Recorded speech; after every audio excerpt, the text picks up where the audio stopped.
حدثنا أبو اليمان قال أخبرنا شعيب عن الزهري قال سألته هل صلى النبي صلى الله عليه وسلم يعني صلاة الخوف؟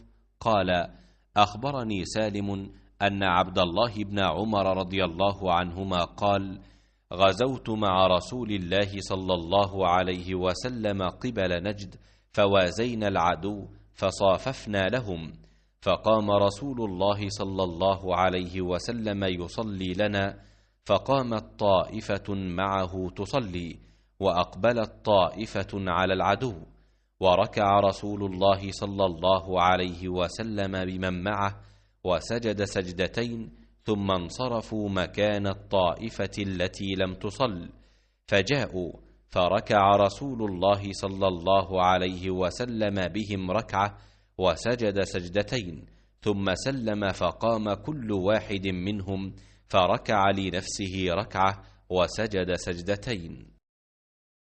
شعیب نے زہری سے خبر دی، انہوں نے زہری سے پوچھا کیا نبی کریم صلی اللہ علیہ وسلم نے صلاۃ خوف پڑھی تھی؟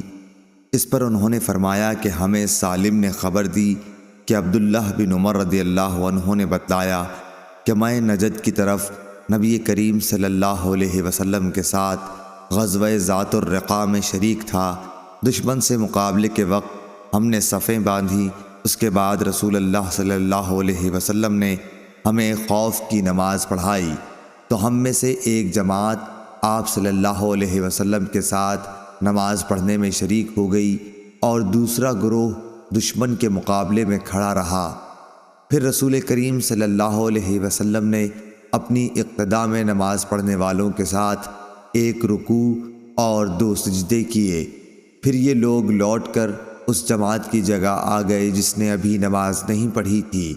اب دوسری جماعت آئی، ان کے ساتھ بھی آپ نے ایک رکوع اور 2 سجدے کیے۔ پھر آپ صلی اللہ علیہ وسلم نے سلام پھیر دیا۔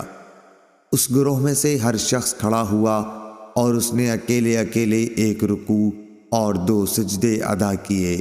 صحیح بخاری حدیث نمبر 942۔